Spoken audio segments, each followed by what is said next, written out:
सातव्या मुलीची सातवी मुलगी या मालिकेच्या आजच्या भागात आपण पाहणार आहोत.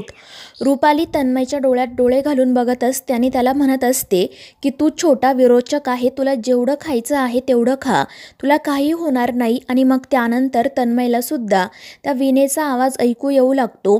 तो रुपालीच्या डोळ्यांमध्ये हरवत असतो आणि त्याचवेळी शेखरचं लक्ष त्याच्याकडे जातं आणि रुपाली तन्मयला वश करणार इतक्यात शेखरमध्ये येतो आणि तो तन्मयला सावध करत म्हणतो की तू तुझ्या खोलीत जा. त्यामुळे तन्मय पटकन तेथून निघून जातो. तर रुपाली शेखरवर खूप चिडते, मात्र ती हसतच शेखरला म्हणत असते की काय झालं बिंडोक राज्याध्यक्ष, तू एवढा घाबरतोस की काय मला. मात्र शेखर तिच्याकडे बघतही नाही. तर रुपाली मुद्दाम त्याला म्हणत असते की काय झालं बिंडोक राज्याध्यक्ष, आता तुझं नाव बदलायचं का, आपण घाबरट राज्याध्यक्ष असं ठेवायचं का. तू तर खोलीमधून सुद्धा निघून गेला आहे आणि आता तर माझ्याकडे बघत सुद्धा नाही. मात्र शेखर तिच्या बोलण्याकडे दुर्लक्ष करतो आणि पटकन तेथून निघून जातो. रुपाली मात्र मोठमोठ्याने हसत असते. दुसरीकडे नेत्राने आबांना कॉल केलेला असतो. ती आबांना घरात घडलेल्या प्रकाराबद्दल सांगते आणि त्यांना त्यावरचा उपाय विचारते.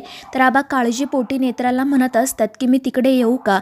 मात्र नेत्रा म्हणते नाही आबा, इकडे तुमच्या जीवाला धोका निर्माण होऊ शकतो, तो विरोचक कधीही काहीही करू शकतो, त्यामुळे तुम्ही प्लीज इकडे येऊ नका. जर तुम्हाला काही उपाय सापडला तर तो मला नक्की सांगा. आणि मग ती फोन ठेवून देते. तर अद्वैत नेत्राला म्हणत असतो की आपण उगाच आबांना या सगळ्याबद्दल सांगितलं, त्यांना टेन्शन आलं असेल.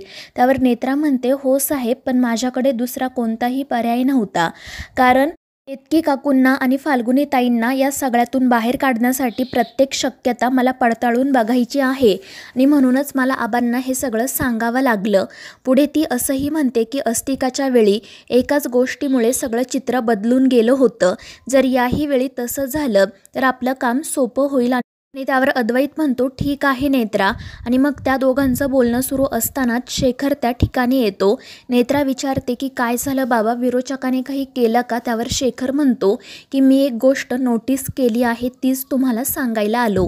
आणि मग तो नेत्रा अद्वैतला सांगू लागतो की तनू जेवण करत होता आणि मी त्याच्या जवळच होतो. तितक्यात ती रुपाली त्या ठिकाणी आली आणि मग तिने तिची नेहमीची बडबड करायला सुरुवात केली. मात्र त्यानंतर ती अचानक तनूच्या जवळ आली आणि त्याच्या डोळ्यात डोळे घालून बघू लागली आणि तनूसुद्धा तिच्या डोळ्यांमध्ये हरवून जात होता.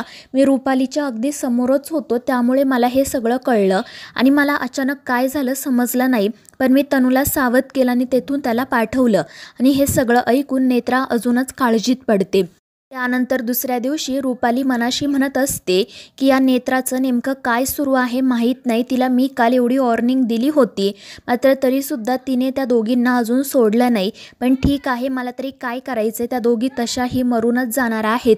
आणि तितक्यात मग नेत्रा त्या ठिकाणी येते. रुपाली तिला मुद्दाम घाबरवत म्हणत असते की काय ग नेत्रे, काय निर्णय घेतला आहेस तू. मी तुला रात्रीचा विचार करण्यासाठी वेळ दिला होता, पण तू अजूनही त्या दोघींना सोडला नाही. तुला काय त्यांना तडफडून मारताना बघायचं आहे का. आणि जर तुझी हीच इच्छा असेल तर ठीक आहे, मी तुझी ही सुद्धा इच्छा नक्की पूर्ण करेल.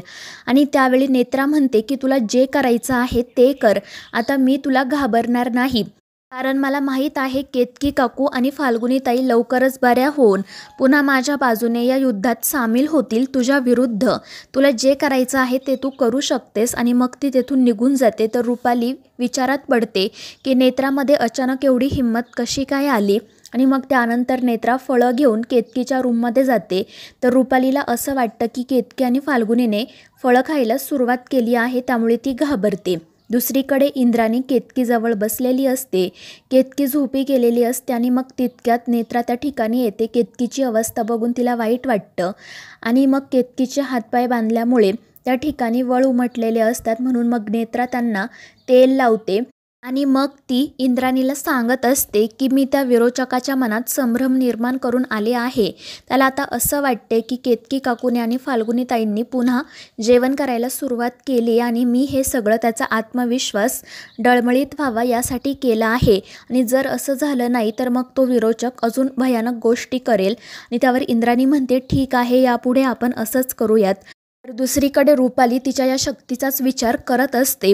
तिला त्याबद्दल अनेक प्रश्न पडलेले असतात, मात्र तिला त्यातील एकाही प्रश्नाचं उत्तर मिळत नाही. आणि मग त्यानंतर तिला असं वाटतं की तिची शक्ती कमी होत चालली आहे. आणि मग तिला एक नवीनच प्लॅन सुचतो.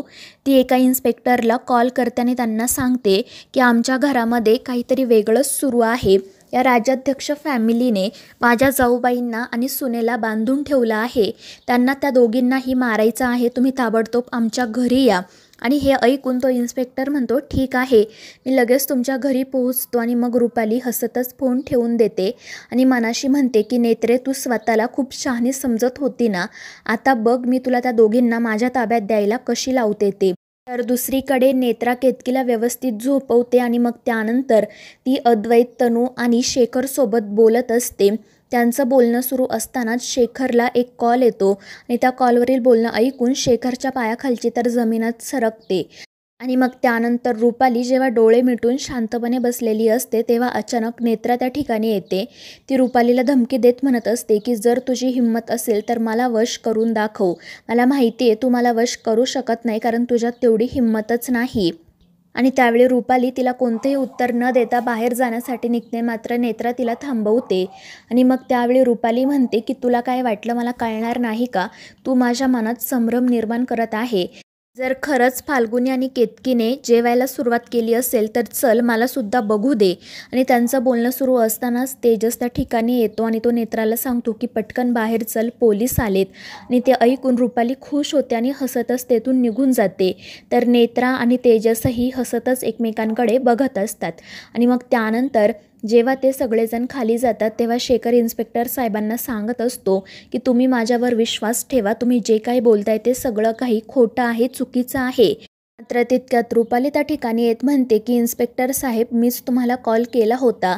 या राज्याध्यक्ष फॅमिलीने माझ्या जाऊबाईंना आणि माझ्या सुनेला डांबून ठेवलं आहे. तर मित्रांनो, या मालिकेच्या पुढील भागांच्या अपडेट्ससाठी आपल्या चॅनेलला सबस्क्राईब करा.